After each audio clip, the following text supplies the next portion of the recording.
दुख दर्द भाव के सब मिटे सतगुरु चरण नित से।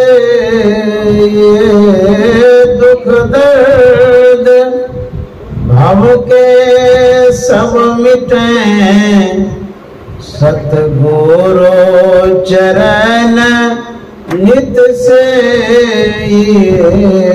गुरु भक्ति बिन कछु ना बने में सकल संतन कही। गुरु भक्ति बिन कछु ना बने। श्री सद्गुरु महाराज की जय। परमाराध्य सद्गुरु महाराज गुरुदेव महर्षि संत सेवी परमानंद जी महाराज, आदरणीय श्रीमान राजू भुवानिया बाबू, गुरु भक्ति मंजू भुवानिया जी, भागलपुर शहर से एकत्रित प्रबुद्ध सत्संग प्रेमी महानुभाव माता एवं बहनों, आज हम लोग श्रीमान राजू भुवानिया बाबू के आवास पर सत्संग कर रहे हैं। आज 23 अप्रैल 2024 ईस्वी है। बड़ी खुशी की बात है जो इस आवास पर सत्संग करने के लिए आए हैं। और यह आवास बड़ा सुंदर है और निवास करने वाले भी सज्जन और सुंदर हैं, जिनका स्वभाव सुंदर है, जिनकी भक्ति सुंदर है, जिनकी सेवा भावना सुंदर है। तो ऐसे सज्जनों का यह आवास है और पुराने सत्संग प्रेमियों का यह आवास है। मुझे स्मरण में है जब मैं गुरुदेव महर्षि संत सेवी परमानंद जी महाराज की सेवा में था, उन दिनों श्रीमान राजू भुवानिया बाबू दोनों दंपति बराबर प्रातः काल कुप्पा घाट पहुंचते थे। सद्गुरु महाराज के चरणों में प्रणाम कर पश्चात गुरुदेव के करीब जाते थे, प्रणाम भी करते थे। और मैंने देखा है कि गुरुदेव को जो पुष्प पसंद था उसी की माला ये लोग रोज पहनाते थे।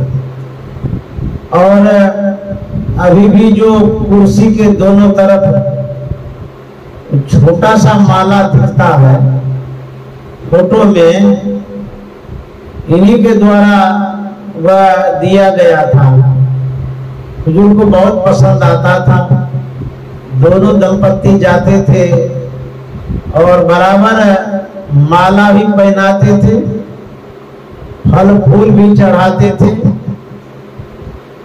समय के अनुरूप मौसमी फल भी गुरुदेव के चरणों में भेंट करते थे, चाहे वो आम हो या सेब हो या मौसमी हो आदि। इनकी जो गुरु भक्ति है बड़ा सराहनीय है।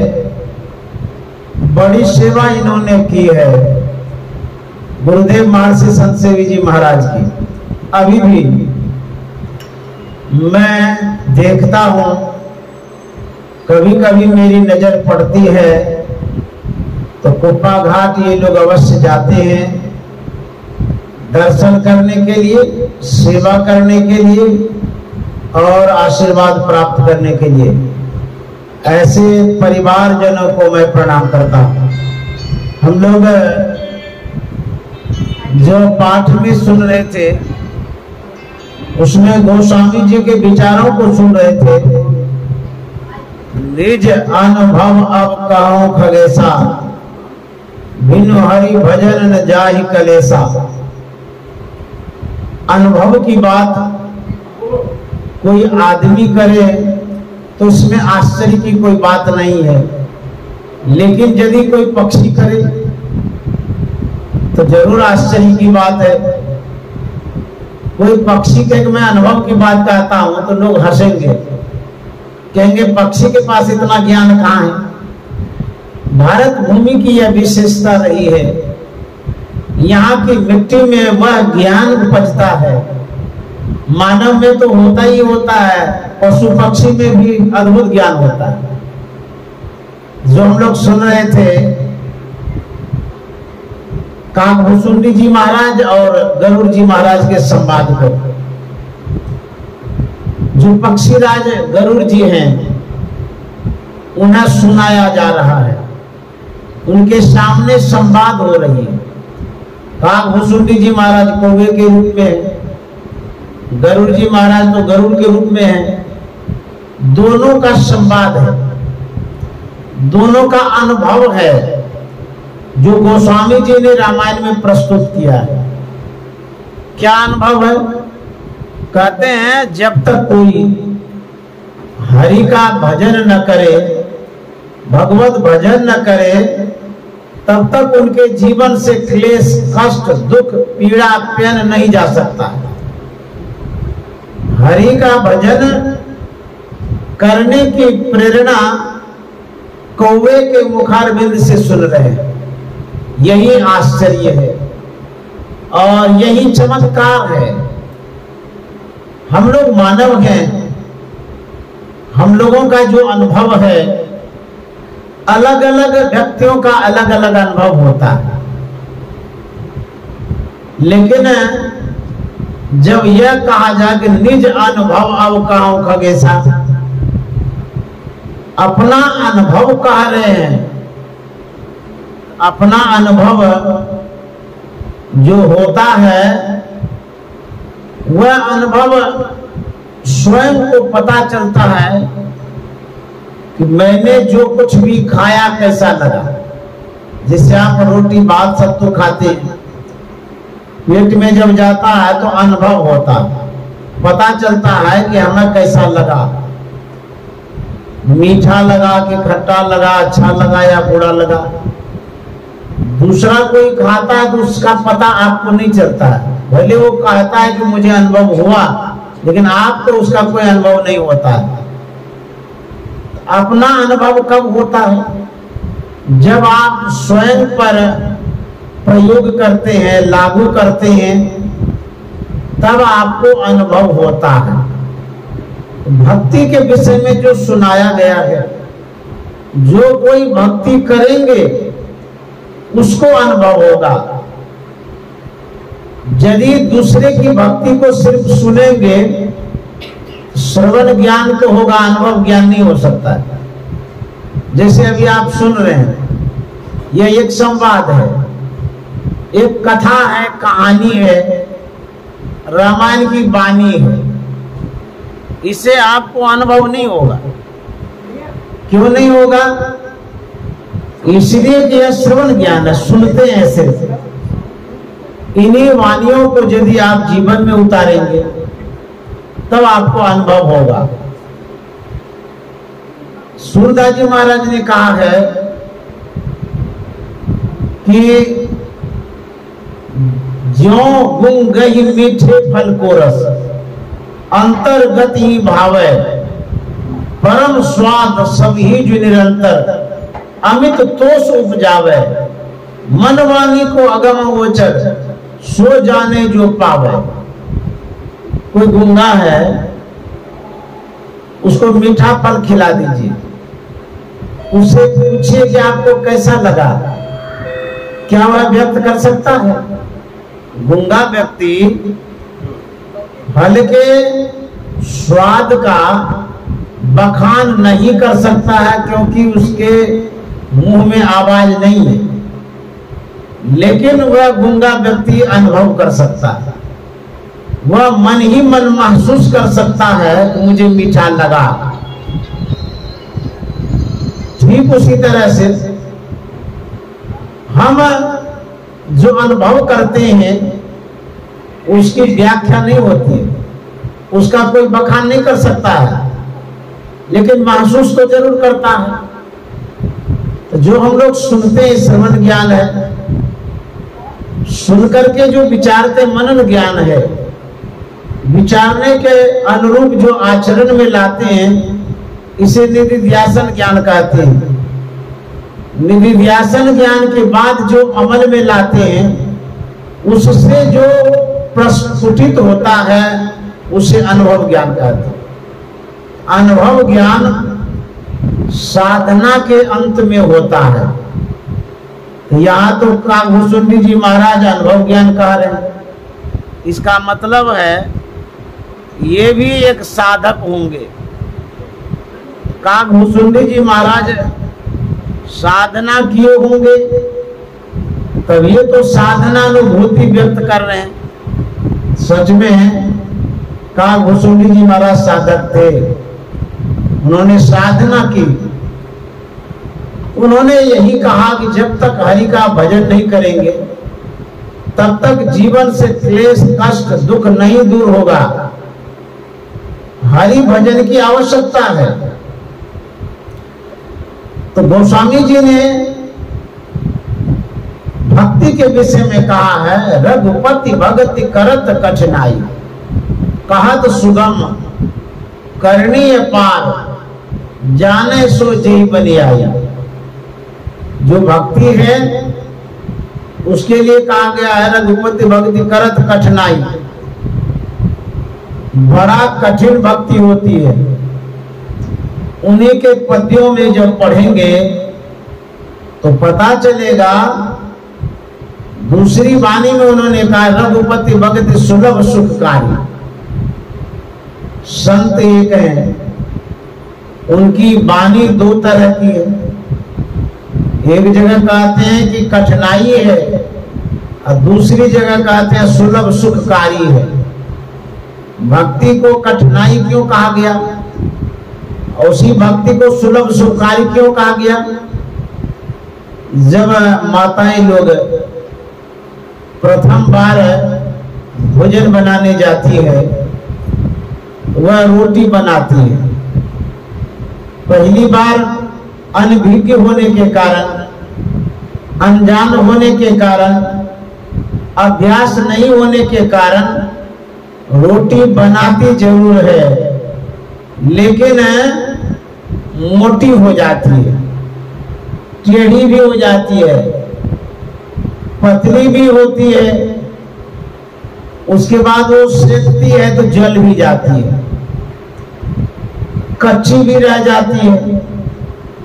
यह बिना अभ्यास के कारण ऐसा देखा जाता है।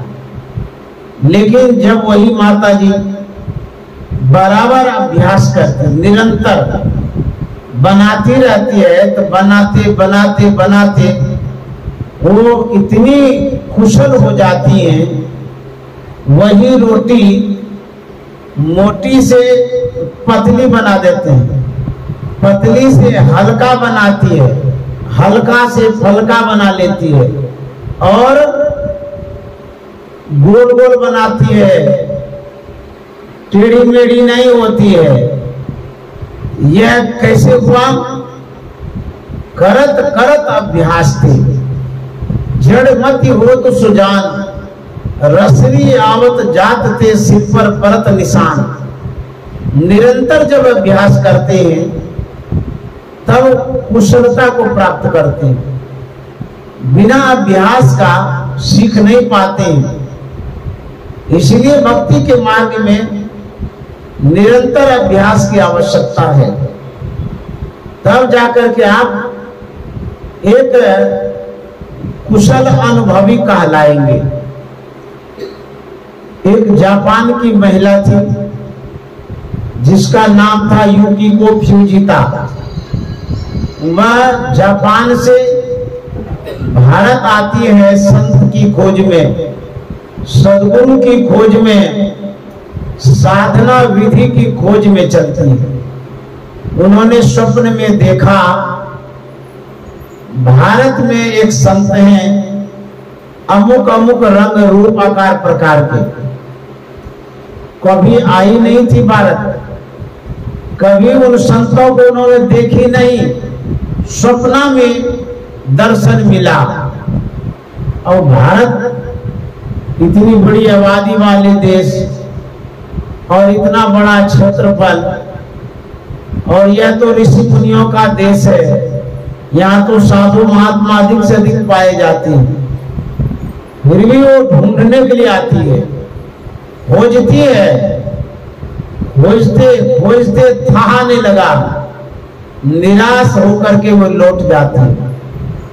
जब जापान चली जाती है, उनके मन में होता है इतना बड़ा देश है, कहाँ खोजेंगे, मिले तो नहीं, लेकिन आखिर दर्शन कैसे मिला हमको? स्वप्न में वह हारती नहीं है, हिम्मत बांध करके पुनः भारत ढूंढने के लिए निकलती है। युकिको फिजिता के मन में होता है संत भारत में जरूर है, जिनकी मैं खोज कर रही वो हैं, मेरे खोजने में कमी है, इसीलिए वो अभी नहीं मिले। फिर आती है, मुंगेर जाती है, वहां पर साधु महात्मा का दर्शन होता है, लेकिन जिस रूप का स्वप्न में दर्शन मिला था वैसे संत अभी तक नहीं मिले। कहते हैं जिन ढूंढा तिन पाया, गहरे पानी बैठ, जो खोजते हैं उसको मिलता है। जो जई पंथ चले मन लाई, तो हरि काय न होई सहाई। आप जिस रास्ते पर चलते हैं हिम्मत बांध करके, कहते हैं भगवान भी आपको हेल्प मदद करते हैं। वह पूछ रही थी कि भारत में बहुत सारे संतों का दर्शन मिला, लेकिन अमुक अमुक रंग के जो दर्शन स्वप्न में दिए थे संत लोग, वह नहीं मिल रहा है। तो मुंगेर में ही किसी साधु महात्मा ने कहा, यही भागलपुर में एक आश्रम है जहां बहुत सन्यासी साधु रहा करते हैं, शायद जिनकी आप खोज कर रही है वो मिल जाए। पता लगा करके वो चलती है। उस समय आवागमन का सही साधन नहीं था, किसी तरह से वो पहुंच पाती है। वहां पर उनकी व्यवस्था की गई रहने की। उसके बाद वो घूमने लगे कुप्पा घाट। जब गुरु निवास में गई, वहां पर परमाराध्य की तस्वीर को उन्होंने देखा, तो पहचान गई कि इन्होंने ही स्वप्न में दर्शन दिया था। युकिको विजेता ने कहा, यही वो संत हैं जिन्होंने हमको स्वप्न में दर्शन दिया, इन्हीं को तो मैं खोज रही हूँ, कहाँ है ये? बोलेगे तो नेपाल चले गए अभी। गुरु महाराज नेपाल में थे उस समय। बोले कि मैं उनसे मिलना चाहती हूँ, उन्हीं को खोजते खोजते तो मैं यहाँ आई हूँ। व्यवस्थापक ने कहा कि नेपाल का रास्ता बड़ा बीहड़ है, बड़ा कठिन है उधर जाना, जब वो आएंगे तो यहाँ दर्शन करिएगा। उन्होंने कहा नहीं नहीं, मैं वहां जाऊंगी, जितना भी बीहड़ रास्ता हो, जितना भी कठिन रास्ता हो, उसके लिए मेरे लिए फर्क नहीं पड़ता है, मैं जरूर जाऊंगी। जरा कल्पना करिए, जापान कहाँ है, इंडिया कहाँ है, जापान से वो अकेले चलती है, वो भी महिला होकर के। उनकी गुरु भक्ति को मैं नमस्कार करता हूँ कि देखिए कितना उत्तम संस्कार उनके पास है। वो कहती कि मैं वहां जाऊंगी जहां पर है वो। तो रास्ता बतला दिया गया, ये खोजती खोजती पहुंच गई। तो परमाराध्य से मिली, बड़ा प्रसन्न हुई। गुरु महाराज से कहती है कि मैं आपसे दीक्षा लेना चाहती हूँ। तो गुरु महाराज ने कहा कि आप हरिद्वार आइए, वहां पर आपको दीक्षा मिलेगी। वो हरिद्वार आई, गुरु महाराज का अधिवेशन था, उसमें वो पहुंची। तो गुरु महाराज ने विधिवत संत मत की दीक्षा उनको दी। फर्स्ट बार जब वो ध्यान में बैठती है दीक्षा लेकर के, बैठी तो बैठी ही रह गई कई घंटों तक। दीक्षा लेकर के बैठी है पहली बार, अब कई घंटों तक बैठी रही। जब उठी तो कुछ प्राप्त करके उठी, खाली हाथ नहीं उठी। वह पेपर पेन लेती है, अपने अनुभवों को उस पेपर पर रेखांकित करती, चिन्हित करती है, चित्र बनाती है। वह बना करके गुरु महाराज के सामने प्रस्तुत करती है। गुरु महाराज ने देखा, बड़े प्रसन्न हुए। कितना इसका संस्कार है कि पहली बार बैठी और संत मत की जो साधना है उसका अनुभव लेकर के उठी। गुरु महाराज ने कहा था, आपने जो ध्यान किया आपको कैसा लगा, क्योंकि आप पहली बार की। वह कहती है, युक्ति को विजेता बोलती है कि very easy and very hard. बड़ा सरल लगा लेकिन बड़ा कठिन भी महसूस होगा। तो गुरु महाराज ने कहा, आपने सही समझा है। जब आप प्रथम अवस्था में ध्यान करते हैं तो कठिन महसूस होता है, जब करते करते अभ्यस्त हो जाते हैं तो सरल सुगम हो जाता है। लेकिन वो तो पहली बार बैठी थी, उसको सुगम कैसे हो गया, अनुभव कैसे हो गया? भक्ति का जो बीज है वह संस्कार साधकों के अंदर में रहता है। भक्ति के रास्ते पर चलने वाले के अंदर में वह संस्कार रहता है। तो संस्कार पूर्व जन्म का होता है, संयोग यदि वर्तमान जन्म में मिल जाता है वह संस्कार लहलहा जाता है, फलीभूत होता है और साधना में विशेष प्रगति हो जाती है। उसी तरह का संस्कार युक्ति को फिजिता के अंदर में पाया गया। कवियों तो पहली बार में उनको अनुभव हो गया। यह जो भक्ति का बीज है, यह बीज जिनके अंदर में पड़ जाता है उसका भाग्य बदल जाता है। तो गोस्वामी जी कहते हैं, जो जेहि कला कुशलता का सो सुलभ सदा सुखकारी, सफरी सन्मुख जल प्रवाह सोसरी बहे गज भारी। कहते हैं जो जेहि कला कुशलता, जो जिस कला में प्रवीण हो जाते हैं उसके लिए सुलभ सदा सुखकारी। किस तरह से सुलभ और सुखकारी होता है? गोस्वामी जी कहते हैं, सफरी सन्मुख जल प्रवाह। सफरी एक मछली होती है, वह छोटी भी होती है पतली भी होती है। उसका जम्पर उदाहरण क्यों दिए? गोस्वामी जी ने उसी मछली का उदाहरण क्यों दिया? इसलिए उस मछली में एक कला है। क्या कला है?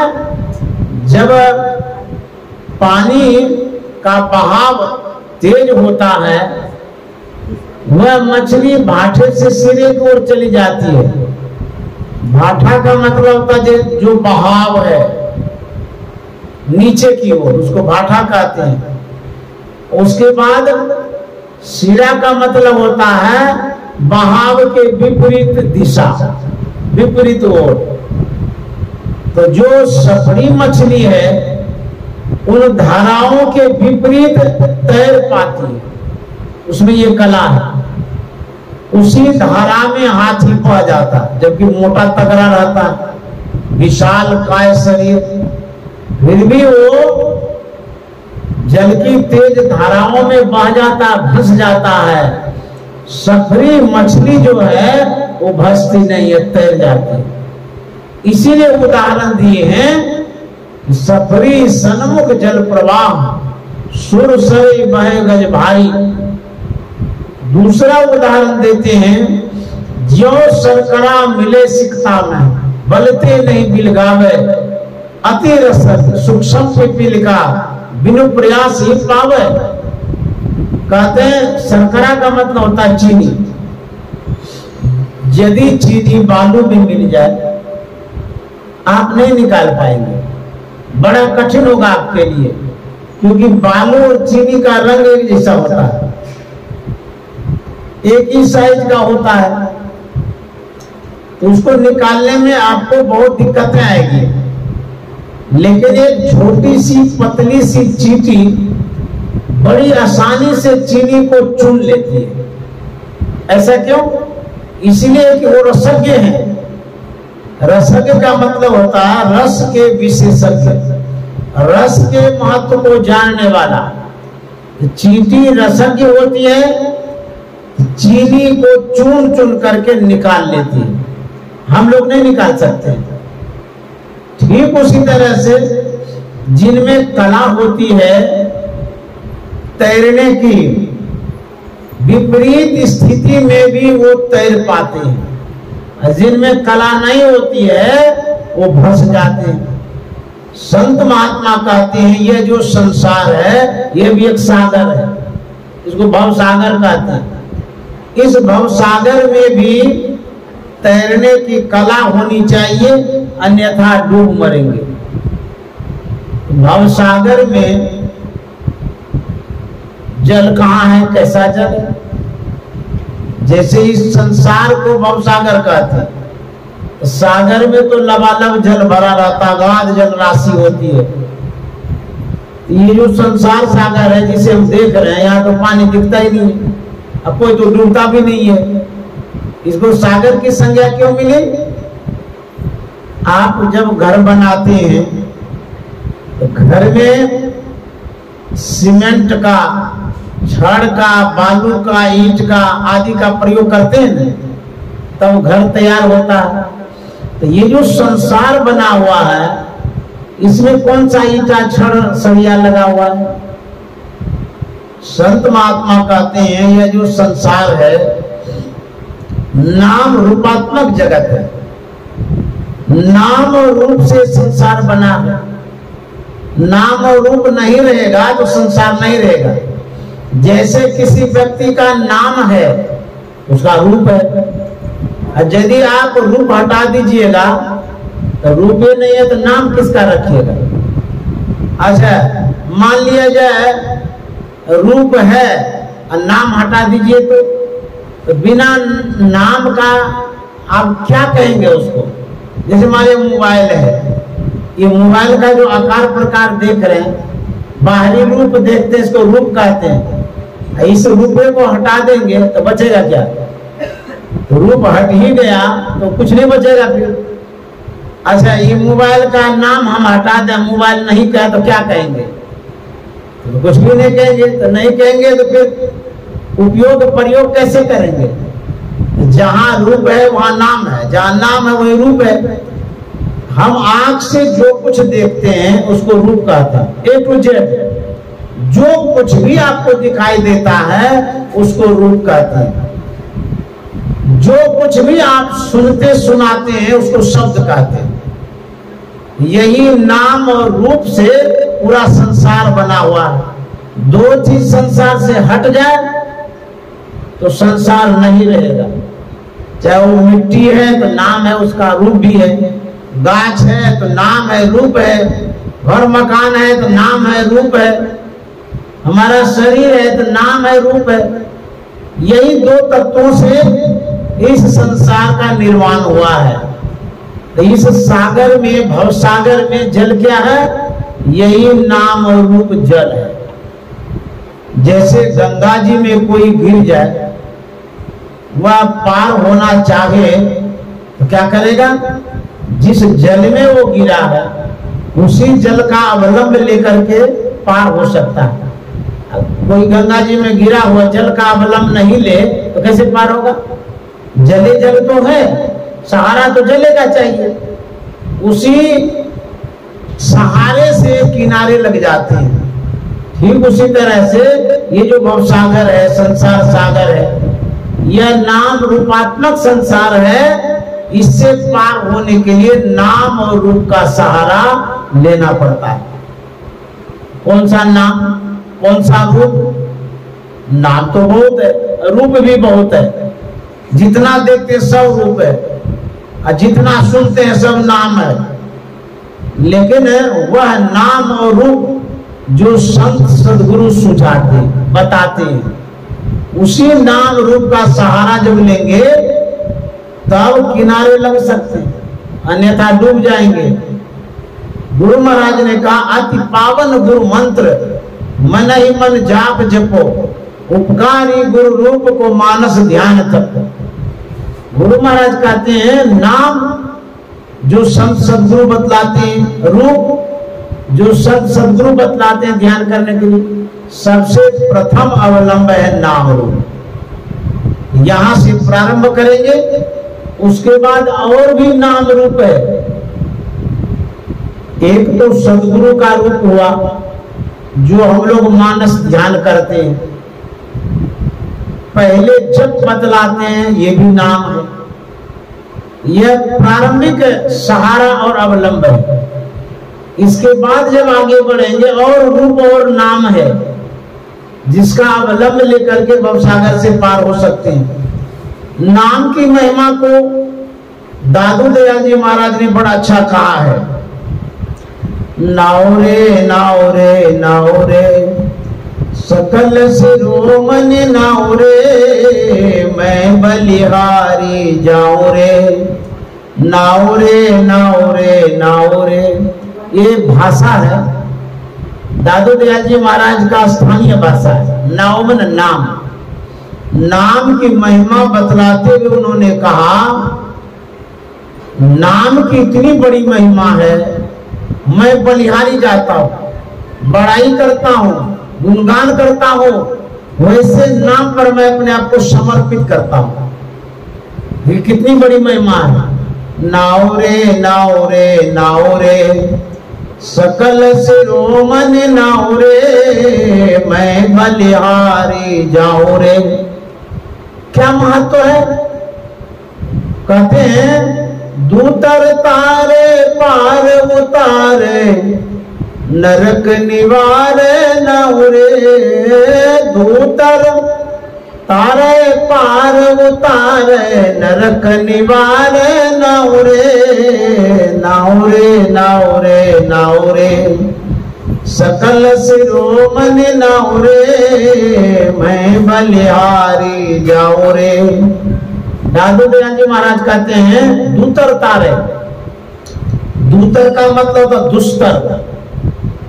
ये जो संसार सागर है ये दुस्तर है। दुस्तर भव निधि के माई, खेवटिया गुरुदेव जी भक्ति नाव में ले चढ़ाई, पार करे भव खेल। यही भव सागर दुस्तर है, कठिन है। और नाम का जो सहारा लेते हैं उसके लिए सरल सुगम हो जाता है। गोस्वामी तुलसीदास जी महाराज कहते हैं, राम जपो राम जपो राम जपो बाबरे, घोर भव नीर निधि नाम निज नाव रे। राम जपो राम जपो बाबरे। गोस्वामी जी कहते हैं भगवान का नाम ले लीजिए। ये नाम क्या है? कहते हैं नाम निज नाव रे। निज माने अपनी नाव। जैसे आप पार होना चाहते हैं, यदि अपनी नाव हो तो जब मन तब पार हो जाएंगे, और यदि पराई की नाव हो तो पूछ करके पार होना होगा। उसका मन होगा तो पार करेगा, नहीं तो नहीं करेगा। तो गोस्वामी जी कहते हैं नाम जो भगवान का है ये निज नाव है। यदि निज नाव मिल जाए तो पार होने में कोई संशय नहीं है। इसलिए दादू दयाल जी महाराज का दूतर तारे पार उतारे, नरक निवारे नाव रे। नरक से निवारण करने वाला नाम है। अब क्या चाहिए? उसके बाद क्या कहते हैं, तारन हारा भोजल पारा, निर्मल सारा नाव रे। तारन हारा भोजल पारा, निर्मल सारा नाव रे नाव रे नाव रे नाव रे, सकल शिरोमणि नाव रे, मैं बलिहारी जाऊं रे। तारनहारा मतलब तारने वाला, उबारने वाला, पार लगाने वाला। आप व्यक्ति का अवलंब लेते हैं, कहते हैं यदि नाम का अवलंब लीजिएगा, ये नाम आपको तार देगा, भवसागर से पार कर देगा। कौन सा नाम? अंतर का नाम, सार शब्द। यह बाहर का बहिर्मुखी वाला नाम नहीं है, वर्णात्मक नाम नहीं है, ध्वन्यात्मक नाम है। तारनहारा, भोजन पारा, निर्मल सारा नाम। और क्या करते हैं नाम? नूर दिखावे, तेज मिलावे, ज्योति जगावे नाव रे। नूर दिखावे, तेज मिलावे, ज्योति जगावे नाव रे, नाव रे नाव रे नाव रे, सकल शिरोमणि नाव रे, मैं बलिहारी जाऊं रे। नूर दिखावे, आत्म दर्शन कराने वाला नाम है। ज्योति, प्रकाश प्राप्त कराने वाला नाम है। नूर दिखावे, तेज मिलावे, ज्योति जगावे नाव रे, आपके अंदर में प्रकाश उत्पन्न करने वाला नाम है। और दादू दयाल जी महाराज कहते हैं, सब सुख दाता अमृत राता, दादू माता नाव रे। सब सुख दाता अमृत राता, दादू माता नाव रे, नाव रे नाव रे नाव रे, सकल शिरोमणि नाव रे, मैं बलिहारी जाऊं रे। संसार में कोई भी व्यक्ति सुख चाहता है, किसी भी तरह का आपको सुख चाहिए, शारीरिक सुख चाहिए, भौतिक सुख चाहिए, लौकिक सुख चाहिए, पारमार्थिक सुख चाहिए, अलौकिक सुख चाहिए, ईश्वरीय सुख चाहिए, आत्मिक सुख चाहिए। तो दादू दयाल जी महाराज का सब सुख दाता, सब सुख में सब आ गया, डिवाइड नहीं किए, बांटे नहीं है कि यही सुख मिलेगा। सब सुख जो चाहते हैं, सब सुख दाता अमृत राता, अमृत प्रदान करने वाला नाम है। और एक बात जो याद करने लायक है, कहता दादू माता नाव रे। मुझे नाम को माँ की संज्ञा मिली है। माँ क्या करती है? अपने बच्चों के लिए निगरानी रखती है, ख्याल रखती है, देखभाल करती है, सब तरह का सुख माँ प्रदान करती है। मोह ममता माँ को होता है। कहते हैं नाम जो है, नाम माँ से विशेष है, माता की संज्ञा इसको मिले नाम को। अब देखिए तो जो कोई साधक साधना करते हैं, जिनकी सूरत ऊंची उठ जाती है, नाम में जिनकी सूरत लग जाती है, शब्द में जिनका मन बस जाता है, कहते हैं उनको जो सुख चाहिए सब मिल जाता है। जो परमाराध्य सदगुरु महाराज थे, उन्होंने साधना की, अपने आप को ऊपर उठा लिए, क्या उनको कोई चीज की कमी रही? सब सुख मिला गुरु महाराज को, लौकिक सुख, पारलौकिक सुख, बाहर का सुख, अंतर का सुख, सब सुख। नाम की इतनी बड़ी महिमा है, इसलिए नाम के शरण में जाना चाहिए। गोस्वामी तुलसीदास जी महाराज कहते हैं, व्यापित त्रिविध ताप तल दारुण, तापर दुसह दरिद्र सतायो, अपने धाम नाम सुर तरु तजी, विषय बबूर बाग लायो, यही ते मैं हरि ज्ञान गवायो। अपने धाम, धाम मना का घर, शरीर, इस शरीर में गोस्वामी तुलसीदास जी महाराज का नाम रूपी कल्प वृक्ष है। लेकिन वहां नहीं जाकर के हम अपनी कामना की पूर्ति के लिए कहा जाते हैं? विषय रूपी बबुल गाछ के पास चाहिए। कहां तो जाते कहां? कहते हैं व्यापित त्रिविध ताप तन दारू। व्यापित का मतलब होता है जो आपके अंदर में व्याप गया है, घुस गया है। क्या? त्रिविध। त्रिविध मन तीन होता है। ताप मन होता है दुख, संताप, कष्ट, क्लेश, कलह, कल्पना। इसको ताप कहते हैं। कौन सा ताप है? कहते दैहिक, दैविक, भौतिक ताप है। तीन ताप हो गया। एक तो तीन ताप से हम संतप्त हो रहे हैं। और दूसरी समस्या क्या है? कहते हैं हमारे अंदर में तीन ताप तो है ही है, दैहिक, दैविक, भौतिक ताप। उसके बाद क्या है? कहते हैं हमारे अंदर में दरिद्रता छा गई है। और दरिद्रता कौन चीज का है? खाने की, पहनने की, रहने की नहीं। कहते हैं वह दरिद्रता है ज्ञान का अभाव।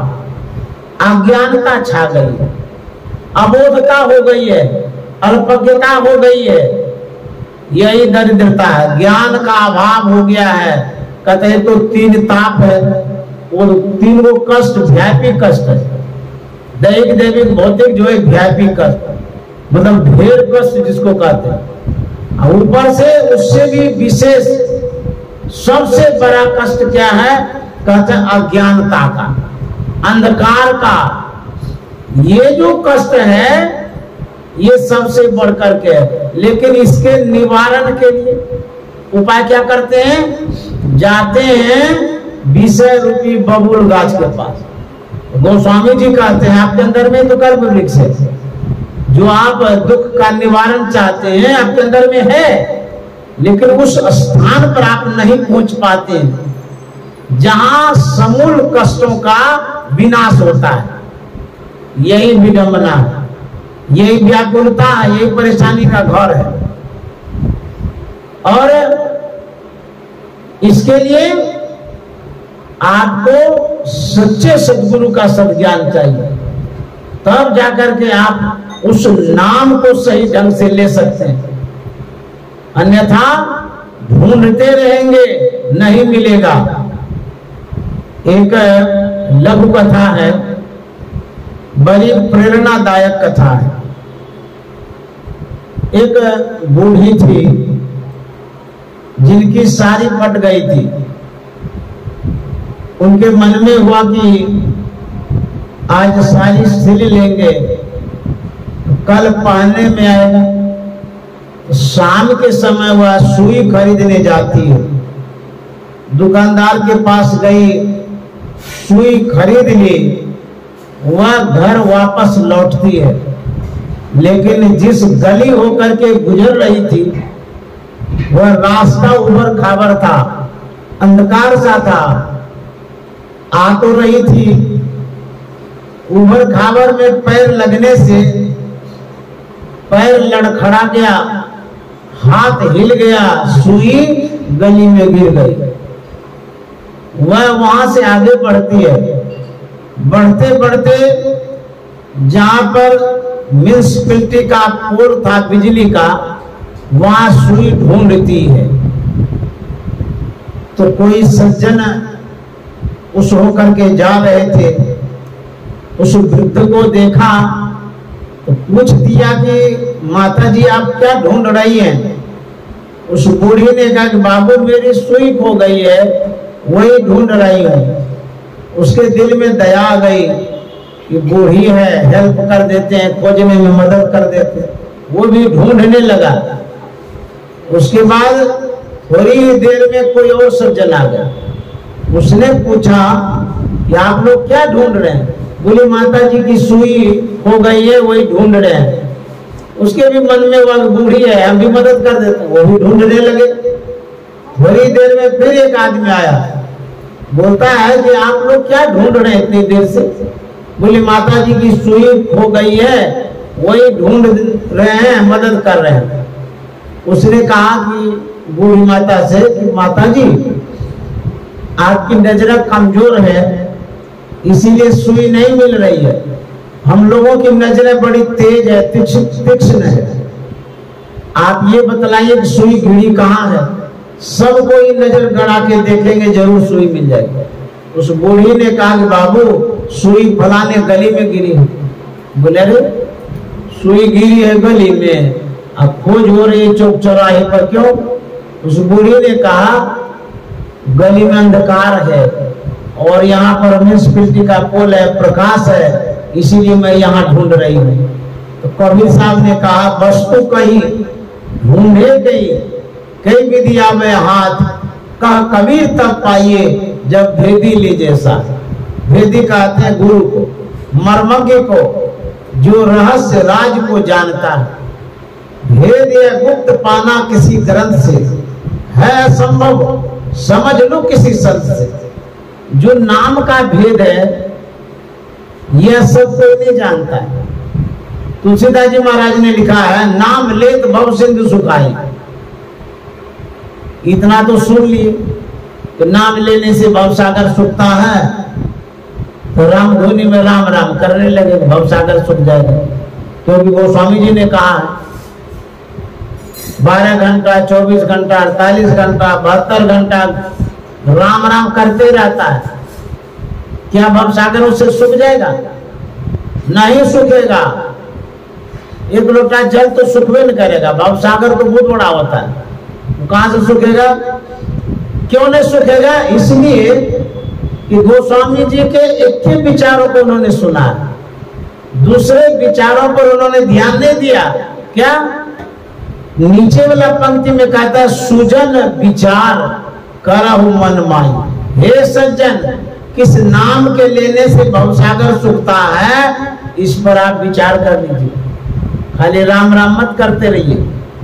तो विचार करने के लिए कहा गया है, तो बिना विचारे जो करे सो पाछे पछताए।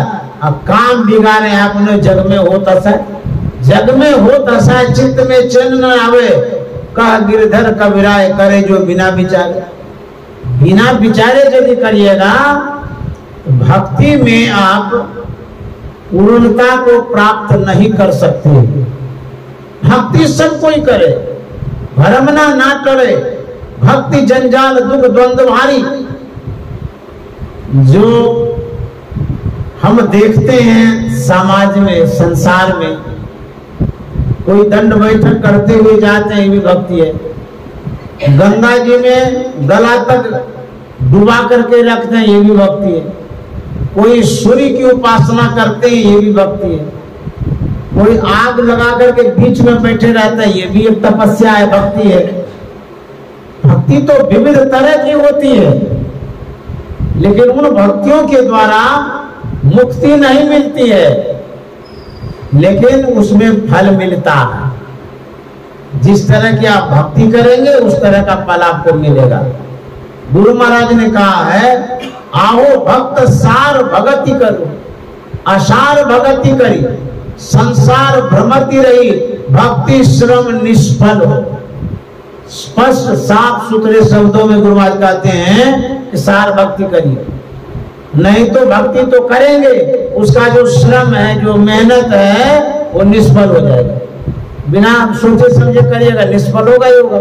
मेहनत तो करेंगे, लेकिन मेहनतना सही रूप में आपको नहीं मिल सकता है। गोस्वामी जी ने कहा है निर्गुण रूप सुलभ अति, सगुन जान नहीं कोई, सुगम अगम नाना चरित्र, सुनि मुनि मन भ्रम होय। अब देखिए गोस्वामी जी क्या कहते हैं, जो निर्गुण रूप है वो सुलभ है, और जो सगुण रूप है वो दुर्लभ है, भ्रमात्मक है। कहते सगुन जान नहीं कोई, सगुन में इतना संशय है, सब भ्रमित रहते हैं। सगुन भक्ति में सुनि मुनि मन भ्रम हो। अब बुझिए तो जो मुनि है मनन करने वाले, वो भी बाह्य कथाओं में, भक्तियों में भ्रमित होते रहते। संशय समन नहीं होता है, संशय का ज्ञानता अंधकार को।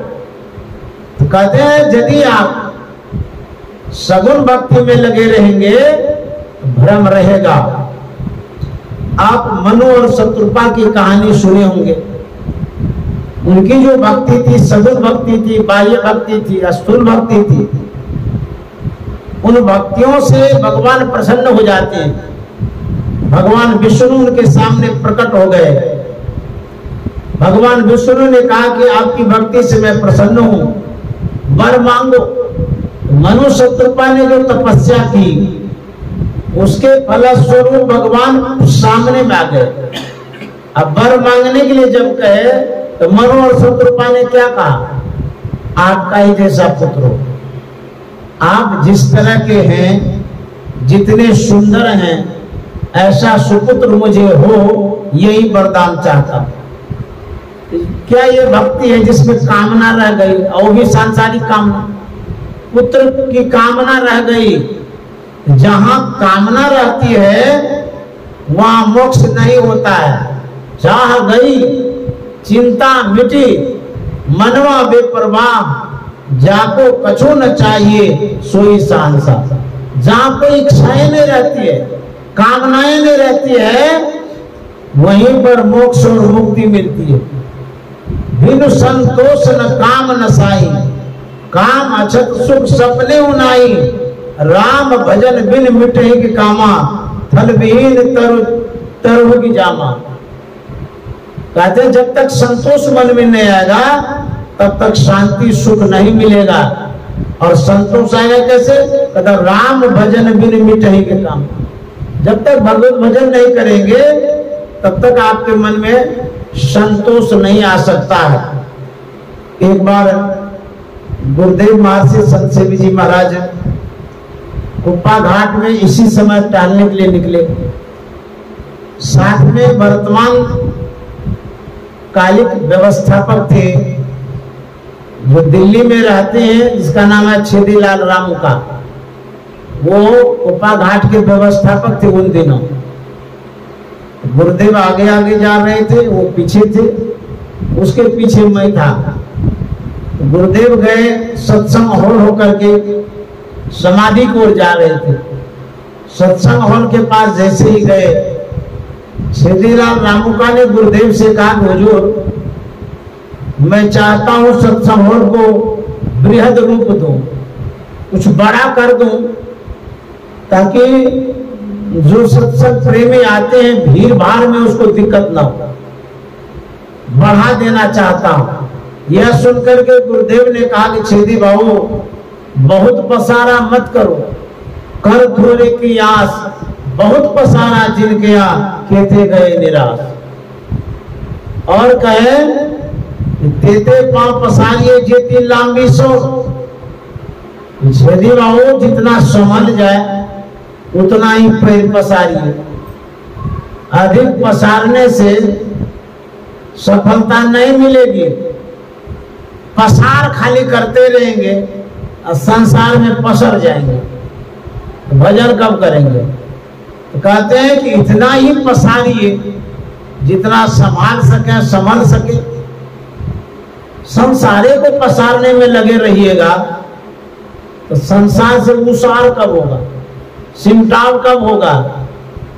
जितना आप संसार में बढ़ते हैं किसी भी काम के लिए, मन उसमें गड़ जाता है। एक सत्संगी ने कहा मुझे फोन पर कि बाबा ध्यान करने के लिए बैठती हूं तो मन में घर का कारोबार ही याद आने लगता है, बच्चा याद आता है, काम धंधा ख्याल में आ जाता है। गुरु महाराज तो ऐसे नहीं करते, ध्यान करना चाहते हैं गुरु महाराज का, अब ध्यान होने लगता है बाल बच्चे का। अब बराबर मैं प्रयास करती हूँ, ऐसा होता ही नहीं है कि गुरु महाराज हमारे ध्यान में आवे। क्या करूं? मैंने कहा जिसमें आपने मन लगाया है वही चीज आपके मन में बार बार आ जाता है। जैसे आप धन में मन लगाए हैं तो धन आपके मन में आ जाएगा, परिजन में मन लगाए हैं तो परिजन आपके मन में आएगा। आंख खोल करके जिन वस्तुओं को आप देखते हैं, कान खोल करके जिन शब्दों को आप सुनते हैं, यही दो चीज आपको परेशान करता है। कब? जब आंख बंद करते हैं। तो बोले करना क्या चाहिए?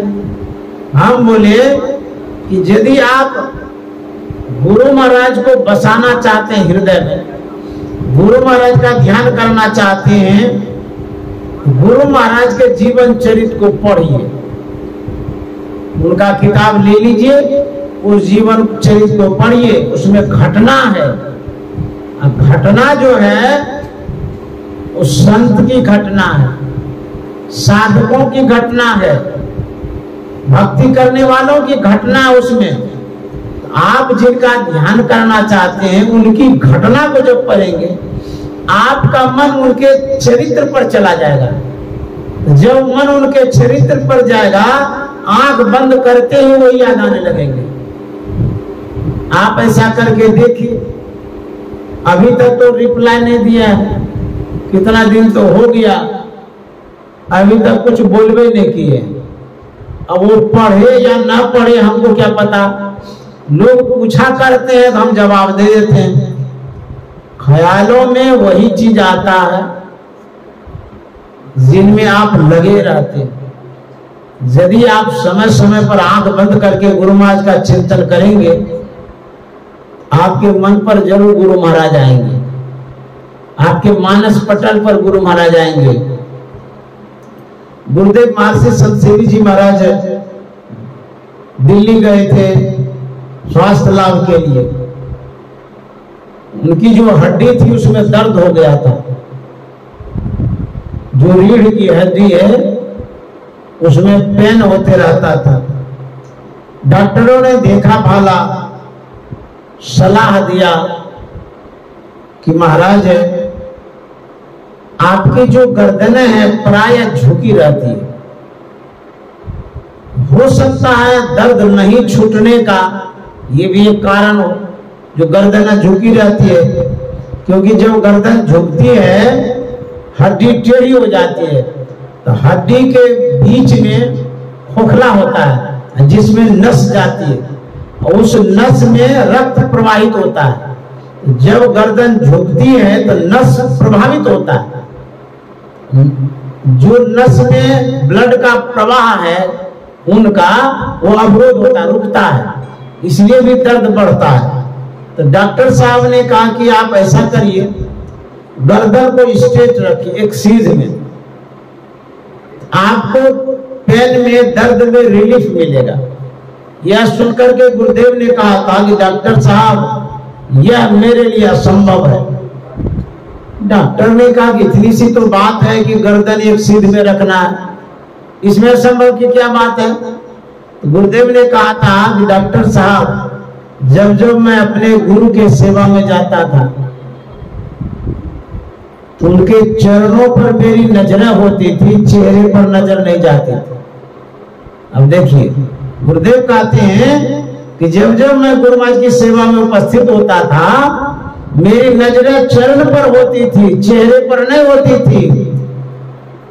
यह आदत मेरी ऐसी लग गई, चरण को देखते देखते अब दर्द छूटे न छूटे, जो गर्दन झुकी वो उठने वाली नहीं है। अब देखिए जब चरण को आप देखेंगे तो ध्यान के समय तो स्वाभाविक है कि आपका ख्याल वहां चला जाएगा। तो जिन वस्तुओं को आप देखते हैं वही ख्याल में आता है और उन वस्तुओं का प्रभाव भी पड़ता है। जैसे आप आम का अचार खाए होंगे, अभी तो मुंह में नहीं है, फिर भी आप यदि अचार को याद करेंगे तो याद करते करते मुंह में पानी हो जाएगा। मुंह में अचार है नहीं फिर भी पानी कहां से आ गया। जब वस्तुओं को आप स्मरण में लाते हैं, याद करते हैं, उन वस्तुओं में जैसा गुण होता है वो हमारे शरीर पर प्रभाव डालता है। अचार में खट्टा का गुण है तो खट्टा एक रूप है ना, अचार एक रूप है। उस रूप को जब आप ध्यान में लाते हैं, ख्याल में लाते हैं, वह रूप जो खट्टा वाला गुण है आपको शरीर में प्रभाव डाल देता है, मुंह में पानी ला देता है। तो जब एक साधारण सी वस्तु आपके शरीर पर प्रभाव डाल सकता है, यदि आप सच्चे सद्गुरु के पवित्र रूप का चिंतन करेंगे तो पवित्र गुण आप में आएगा कि नहीं आएगा? जरूर आएगा। इसीलिए कहते हैं अपने ख्यालों को चिंतन में लगाइए, उनकी कथाओं में लगाइए, सत्संगों में लगाइए। जिनके विषय में आप सुनिएगा उन्हीं का ख्याल आएगा। स्तुति विनती करते हैं, सदगुरु का उसमें वर्णन है। पाठ करते हैं, उसमें संतवाणी है, उसमें सदगुरु का वर्णन है। ध्यान करते हैं, उसमें भी सदगुरु का ख्याल करते हैं। आपको जिस रूप का दर्शन चाहिए उसके रूप का जरूर कथा और कहानी पढ़ते रहिए, तब होगा दर्शन। ख्यालों में लगा के रखिएगा तब। तो 24 घंटा तो संसारे में लगे रहते हैं, सुबह से लेकर के शाम तक खाना पीना, मिलना जुलना, बाल बच्चा, हेन टेन सब में लगते हैं। एक क्षण के लिए ध्यान में बैठते हैं, कहते हैं कि गुरु महाराज ध्यान में आते ही नहीं। रोज आप पूरे संसार को मन में बसा के रखें। क्षण भर के लिए आप गुरु महाराज को मन में बसाना चाहते हैं तो क्षण भर में कहां से वो घुसेंगे, कहां से आएंगे? आपको यदि उससे प्रेम है, यदि आपको लगाव है गुरु महाराज से, तो वो जरूर आएंगे। लगाव जब तक नहीं होगा तब तक वो आएंगे नहीं। जाने बिन न होई प्रतीति, बिन प्रतीति होई नहीं प्रीति, प्रीति बिना नहीं भक्ति बिनाई, जिन्हें खगेश जल के चिकनाई। प्रेम कैसे बढ़ेगा? पहले कहा था जानना पड़ेगा। किसको जानना है? जिसका आप ध्यान करना चाहते हैं। तो जानने का माध्यम क्या है? यही सत्संग। सत्संग के माध्यम से आप उनको जानेंगे, क्योंकि उनके विषय में हम लोग चर्चा करते हैं, बताते रहते हैं, उनके प्रभाव को बताते हैं, महत्व को बताते हैं, विशेषता को बताते हैं। यह जब सुनते हैं, ये भी प्रेरणा का कारण है सत्संग। दूसरा, किताब पढ़िए। इस तरह से जब लगे रहेंगे, जरूर आपके मानस पटल पर गुरु आ जाएंगे। इसीलिए हम लोगों को गुरु महाराज का ख्याल करना चाहिए, उनके जीवन चरित्र को पढ़ना चाहिए, सत्संग करना चाहिए। इस तरह से यदि करेंगे, आपकी जो भक्ति है वो पूर्ण होगी। जब आप ध्यान करते हैं, यह भी एक भक्ति है। मानस ध्यान करते ही भक्ति है, मानस जप करते ही भी भक्ति है, दृश्य योग करते ही भी भक्ति है, नादानुसंधान करते ही भी भक्ति है, किसी को पानी पिलाते ही भी भक्ति है, दान करते ही भी भक्ति है। तो अलग अलग भक्तियां होती है, अलग अलग उसका प्रभाव होता है। इसीलिए हम लोगों को चाहिए सच्चे सदगुरु के बताए मार्ग पर चलें, तब आपकी भक्ति सफल होगी और सुगम होगी। अन्यथा यदि आप बहिर्मुखी भक्ति में लगे रहेंगे, लौकिक इच्छाओं की पूर्ति जरूर होगी, लेकिन मोक्ष और मुक्ति सिर्फ बाह्य भक्ति से संभव है। इसलिए हम लोगों को अंतर बाहर दो विधि भाई, धर्म कथा बाहर सत्संगा, अंतर सत्संग ध्यान भंगा करते रहे। इन्हीं शब्दों के साथ पानी में विराम। श्री सद्गुरु महाराज की जय। श्रीमान राजू भवानिया बाबू को साधुवाद है, गुरु भक्ति ने मंजू भवानिया को भी बहुत बहुत साधुवाद। इन दोनों दंपति के लिए शुभकामना, मंगल कामना करता हूँ। आप लोग जो इनके आयोजन में आए, आप लोगों को भी बहुत बहुत साधुवाद है। अपना आतिथ्य कैसे सुनाते, इसलिए आपसे भी शोभा बढ़ी है। मैं आप लोगों के लिए करता हूँ, आप लोग ऐसे ही सत्संग ध्यान करते रहें। श्री सद्गुरु महाराज की जय।